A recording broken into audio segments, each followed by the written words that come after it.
इतना ऐतिहासिक बजट आया है और पिछला बजट भी ऐतिहासिक था और इस बार भी बजट ऐतिहासिक आया। राजस्थान की देवतुल्य जनता की सेवा का ये शुभ अवसर मिला है। आदरणीय मुख्यमंत्री भजनलाल शर्मा साहब के नेतृत्व में और उप मुख्यमंत्री दिया कुमारी जी के द्वारा जो बजट आया, ये बजट राजस्थान की जनता की सेवा के लिए आया। इसलिए मेरे को लगता है विपक्ष और कांग्रेसियों के कहीं ना कहीं इसका पेट दर्द हो रहा है कि पहले ही पिछले बजट में इन्होंने पहली बॉल पे सिक्सर मारा और दूसरे वर्ष का बजट आया तो बॉल बाउंड्री के बाहर चली गई। तो कांग्रेस के पास अब कोई मुद्दा नहीं है, कोई विषय नहीं है। व्यर्थ की चर्चाएं करके और सदन का समय व्यर्थ करना चाहते हैं, लेकिन जनता सब देख रही है। बजट सत्र चल रहा है और जूली जी को भी बोलने का अवसर है, लेकिन मुझे लगता है कि टोडासरा जी और जूली जी का वर्चस्व की लड़ाई में ये सदन में इस प्रकार का माहौल बनाया गया और बिना किसी बात का बतंगड़ बनाकर और सदन में समय खराब करने की एक योजना बनाई गई है। ये उसी का माध्यम है। दूसरा, टीकाराम जूली जी बहुत ही अच्छे व्यक्तित्व हैं और उनको कांग्रेस की तरफ से प्रतिपक्ष का नेता नियुक्त किया है, लेकिन मुझे जो अब तक सदन में समझ में आया कि जूली जी बोल नहीं पाते और टोडासरा जी बार बार खड़े होकर, जब उनका अवसर नहीं है, उन्हें बोलना नहीं है, उसके बाद भी वो बार बार खड़े होते बोलते, तरह तरह के इशारे करते और उन इशारों से माहौल खराब करके, माहौल भड़काने का और सदन का समय खराब करने के अलावा कुछ नहीं करते। हमारे मंत्री जी बहुत अच्छी तैयारी करके आते हैं और उस तैयारी के साथ में हर सवाल का जवाब देने को तैयार है। राजस्थान के विकास के लिए पूरी टीम भारतीय जनता पार्टी की सरकार की सब लोग तत्पर है, लेकिन विपक्ष के पास में कोई मुद्दा बचा नहीं है। और विपक्ष को अभी पिछले दिनों उपचुनाव में बड़ी हार हुई है और विपक्ष को ये पता चल गया है, कांग्रेस को, कि हमारा जनाधार समाप्त हो गया है और दिल्ली उसका जीता जागता और प्रमाण उनको मिल गया है।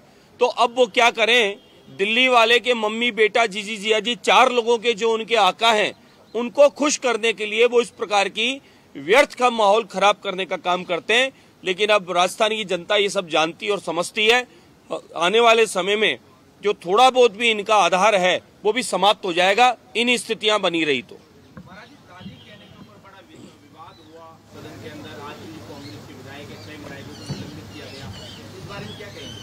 देखिए, सभापति हो या सीट पर जो विराजमान हैं हमारे स्पीकर महोदय हों, वो सबके लिए सम्माननीय होते हैं। हम सब उनका सम्मान करते हैं, वो हमें जो आदेश देते हैं हम उसका पालन करते हैं। लेकिन आप सारी जितनी भी रिकॉर्डिंग उठाकर देख लें, ये कोई तरीका हुआ? आप लोग भी इस बात का फैसला करें। आप लोग देखें कि आप लोग अपनी चेयर से उठकर जाते हैं और स्पीकर साहब के आप चेयर तक ऊपर चढ़ने का प्रयास करते हैं, हाथ आगे बढ़ाकर हाथापाई का प्रयास करते हैं। ये ऐसे तो स्कूल के बच्चे भी नहीं करते। इस प्रकार की हुड़दंगबाजी करना, आप स्पीकर महोदय का अपमान कर रहे हैं, उस सीट का अपमान कर रहे हैं, सदन का अपमान कर रहे हैं। ये कोई तरीका हुआ? बल्कि आपको इतनी गलती के बाद भी सरकार की ओर से, पक्ष की ओर से वार्तालाप का बार बार मौका दिया। हमारे मंत्री लोग आपके संपर्क में हैं, करना चाह रहे हैं, लेकिन अब आप लोग क्या है कि अपनी गलती को छुपाने के लिए इस प्रकार की और हरकत कर रहे हैं। और दादी कहना क्या बुराई है? दादी नहीं है क्या? बुजुर्गों को दादा कहा जाता है। बुजुर्गों को माताजी, बाबूजी, जो कुछ भी हमारी परंपरा, भारतीय परंपरा, हम लोग कहा करते हैं। तो इसमें क्या आपत्ति है? आप कह दो दादी नहीं है हमारी, हम दादी नहीं मानते, तो क्या आप इंदिरा गांधी जी का आप मान सम्मान नहीं करते? हमने कोई अपमान थोड़े ही किया, हमने सम्मान दिया दादी का। दादी का सम्मान बहुत बड़ा सम्मान है। जब नेहरू जी को चाचा कह सकते हो, महात्मा गांधी जी को बापू कह सकते हो, तो इंदिरा गांधी जी को दादी कहने में क्या बुराई है? या तो आप कह दो कि हमारा अपमान हुआ है, हमें बहुत बुरा लगा, इंदिरा गांधी को दादी क्यों बोला। तो दादी नहीं बोला तो ठीक है, अब दादी नहीं पसंद है आपको तो आगे से दादी नहीं बोलेंगे, सीधा इंदिरा गांधी जी बोलेंगे। राजस्थान में इस बात की भी चर्चा है कि विगत दिनों भजनलाल जी ने कहा था कि भजन करेंगे, अब कांग्रेस के विधायक सदन में भजन कर रहे हैं। ये बात तो बहुत अच्छी है। शांति धारीवाल जी ने, कुछ विपक्ष के नेताओं ने कहा, ये देखो ये आ गई है भजन मंडली, मैं भी सदन में प्रवेश किया तो मेरे प्रवेश करते ही इस प्रकार का उपहास बनाया गया, मजाक बनाई गई।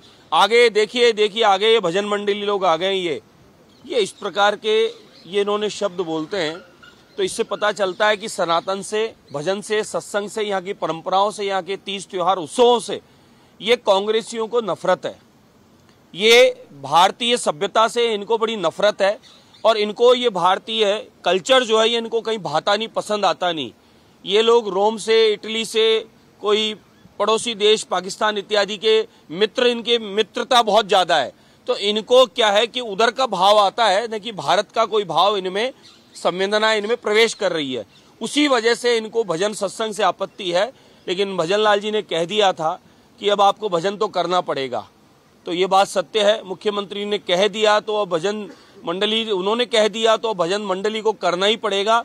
उस भजन मंडली में हम थे, अब मुझे लगता है उस भजन मंडली में भजन कीर्तन के माध्यम से ये भी शामिल हो गए हैं। और ये खुद ही एक भजन में बार बार कह रहे हैं, मैं देख रहा था फेसबुक इत्यादि पे इनका चल रहा है, सबको सन्मति दे भगवान। बिल्कुल यही बात तो हम कह रहे हैं कि इस विपक्ष को सन्मति दे भगवान।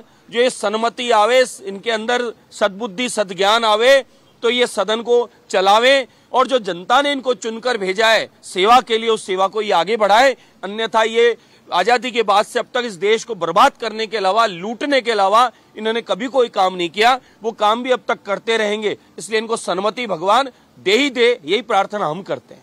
किरोड़ी मीणा एक बार फिर कहा कि जो मेरा फोन टेप है वो हो रहा है, जबकि सदन के अंदर गृह राज्य मंत्री स्पष्ट कर चुके हैं। देखिए मेरे तक तो ये बात आई नहीं है और मुझे पूर्णतः विश्वास है ये सब बातें मिथ्या है। न कोई टेप हो रहा, न कोई टेप होता है।